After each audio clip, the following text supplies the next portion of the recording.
So, I just saw The Hunger Games, The Ballad of Songbirds and Snakes. I had to look up the title because I just keep thinking of it as the new Hunger Games film, which that's not fair to it because this is a pre-Hunger Games sort of. It's a pre-post Hunger Games at the same time. So, it takes place after the end of the war that started the Hunger Games, and this is during the 10th annual Hunger Games. And basically, the plot is people have stopped watching the Hunger Games. No one's paying for it anymore. No one cares. They're just bored of it because the Hunger Games before what we saw with Katniss, where it was this huge jungle with all this technology and all these different things, and each character had their thing that they had to be special for, and they had their mentors who made them all gussied up and look good on the camera. Before then, it was just they would get two kids from each district, put them in this arena that was just a flat arena, give them some weapons, and then let them kill each other. And of course, that's going to get boring because there's nothing interesting about that. And so people are starting to get rid of the Hunger Games. And we're following Snow and his journey to create the Hunger Games into what it eventually becomes in the original Hunger Games trilogy. And it was fantastic. I loved this movie. This movie was super great. It was the politics, the chess game, the Hunger Games that they are playing in the real world as well as in the arena was amazing. Who played him? Tom Blythe. He was great. I want to see him in more stuff. He was fantastic. Every moment he was on screen, I was eating his words. I wanted to know more about this character. We got to see into the mind of Snow before he became the Snow we know. And I love how he has these quips with his family, like Snow falls on top, or Snow lands on top, I think is the line. Like, oh, I'll always be on top. Don't worry. I can always make it. And he's saying that while him and his family are broke, they have no money, they're basically starving. No, they are starving. There are multiple times they show that he is hungry, but he just has to hide it because they are in the capital. They need to look like they have money, even when they have no money. And it starts with him being like, I've been the best student. I'm going to win this Plinth Prize. There's this one guy named Plinth who gives away a bunch of money to somebody every year at the academy, and he's going to give it away, but there's going to be no more Plinth Prize because nobody's watching the Hunger Games. That was where they were getting their money for the Plinth Prize, was from the Hunger Games. And since nobody's watching it, there's no money to give. And now they're told they have to be mentors for the kids who are brought into the Hunger Games. And he gets this girl named Lucy Gray, played by Rachel Zegler. And Rachel Zegler, great job. Just like in West Side Story, fan-freaking-tastic. She is a great actress, great singer in both films. If you haven't seen West Side Story, watch it. If you don't care, don't watch it. Her performance in this one was great. She was fantastic. And of course, we get another big name, Peter Dinklage. He plays the dean of the school they're at. He doesn't have a lot of big scenes, but every scene he's in, he did a great job. There was never a moment where I was like, that's just Peter Dinklage phoning it in. No, I felt like he actually believed he was this character. And this character does have some facets to him. Again, because he's not a minor character, but because he's not in the camera at all times, you don't see as many of his facets. He only has a few that you end up getting to see in this movie. Maybe there's more in the book. Kind of makes me want to check out the book. But he was fantastic in this. Along with another person who I thought was fantastic was Viola Davis as Dr. Volumina? Dr. Volumina? I don't remember her name that well. I don't think they said it that often. I just remember her as the doctor. And I had a friend, when we watched the trailer, he's like, I don't think they're doing the doctor right. She doesn't look psychotic enough. Maybe she's like even more psychotic in the books. And this friend of mine, he really likes psychotic characters. So if the character isn't as psychotic as he sees it in his head, it's kind of a disservice to the character. But holy squawkamole. The way she played it, the way they directed it, the way they wrote this character, she is kind of psychotic, but she's a genius. And not only a medical scientific genius where she created the Mockingjays that we know about. She created these snakes that we see in the film. I won't spoil too much about them. They are very interesting. But more than that, she understands people just like Snow understands people. She's able to read people very easily. She seems psychotic and unhinged, and maybe she is, but she's also very sharp, just like the scalpels she uses in her laboratory. And every performance was great, and the directing was great too. Every time the camera was on a person's face, I felt that person's emotion. The director, I believe he directed the second and third and fourth Hunger Games movies. I'm not 100% sure about that. That's what I've been told. I might be misremembering. He has grown. Just like I'm pretty sure the writer for the Hunger Games books has grown when she wrote this new book. The director for these movies has grown as a director since he's filmed those previous movies. And just like how the writing is better, the directing was better. There were these close angles sometimes that made me really uncomfortable, but also kept me totally engaged. Like I was looking right at it and I could not look away. He had me basically on the edge of my seat. Not actually, because we got these comfy chairs now in theaters, so you just kind of want to lie back, but I was absorbed into it.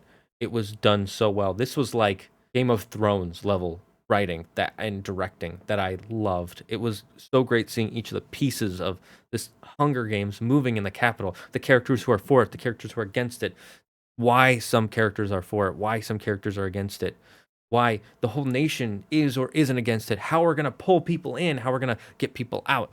There were so many scenes that I wanted to just keep watching and know what's happening, and now I want more. I want more from this. That's how well this is. That's how you know it was done well, because you weren't just happy with what you got. You need more. You must have more. It is so fantastic, so well done. I just want to keep talking about the same things over and over, but I have to push myself to the next part. So we're gonna start possibly getting into spoilers here. So this is your spoiler warning.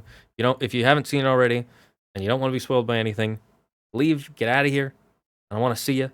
Come back after you see the film. If you don't care, congratulations, you're one of us. Stick around.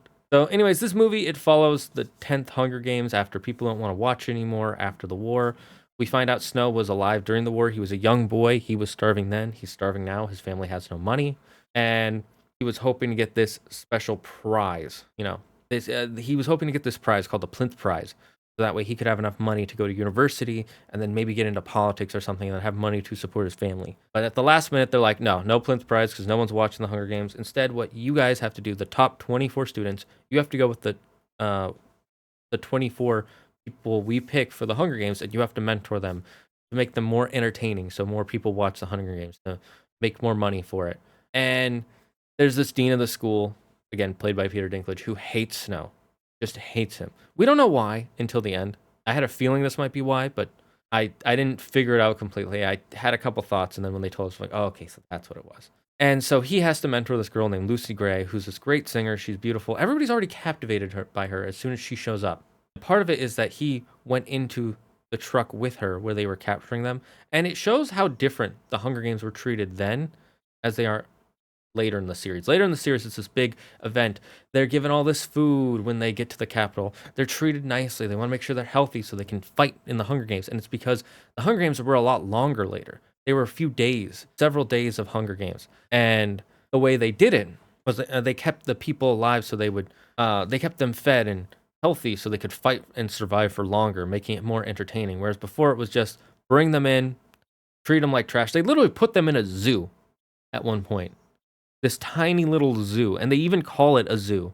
And they're like, here, you can see our competitors in the zoo. And the way people get desperate and the way things happen, there's this point where he realizes he's just sitting in his office trying to think of how can I save Lucy Gray, while he's also trying to write up this note to the person who runs and created the Hunger Games, the Dr. Volumina. Yeah, Volumina. Dr. Volumina, who we met earlier, she created and she runs the Hunger Games, and she's obsessed with keeping her Hunger Games alive. And everybody she keeps asking people, what is the point of the Hunger Games? And they're always like, oh, it's to teach our enemies a lesson that they should never fight back against us, or that it's to teach those in the capital that anybody could rise up at any time, so we have to be on our guards at all time. And she always laughs. She never says they're wrong. She just laughs when they give answers like that. But you can tell that's not the answer she's looking for. And he's writing this note to her because she has these ideas. She tells them that all the students have to write a note of ideas that they need for the Hunger Games to make them better, keep them alive, keep the money coming in. And while he's writing the note, he sees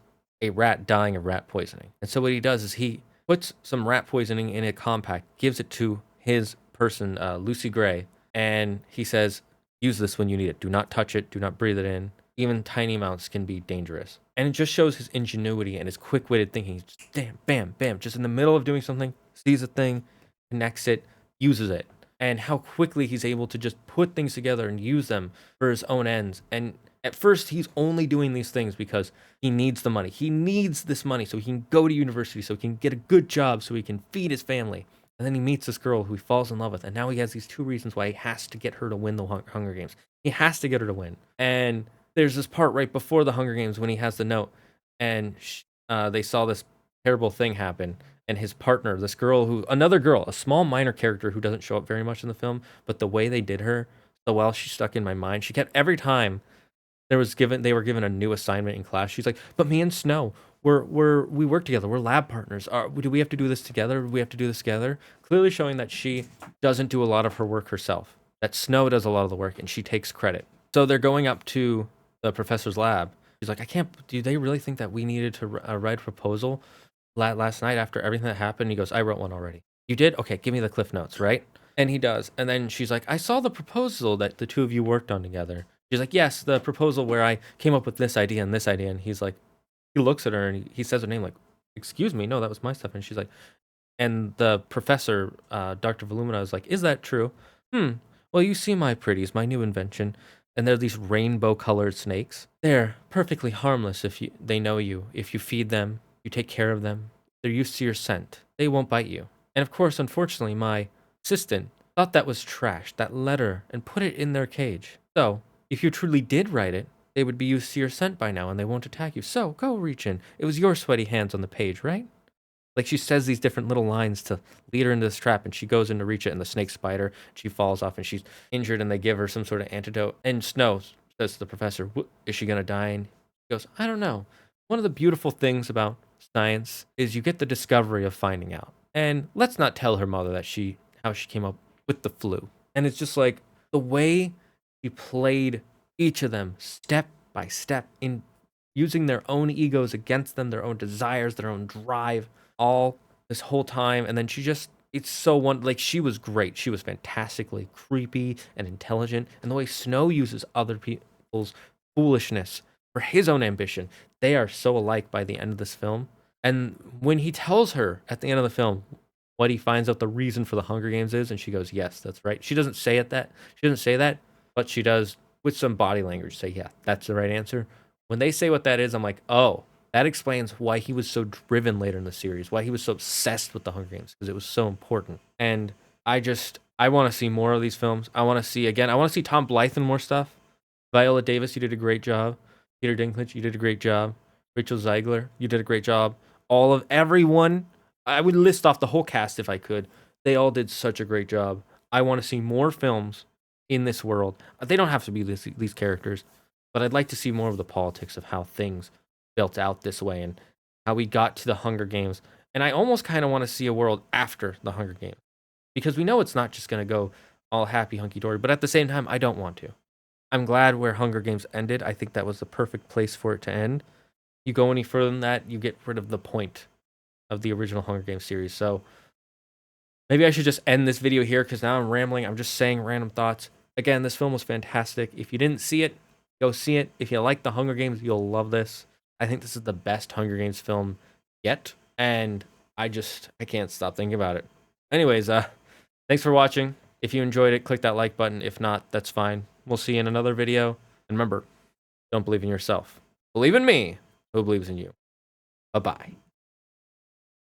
Now let's make the thumbnail. Let's see, what's the picture? That's Hunger Games. Oh, like that? Okay. Ah!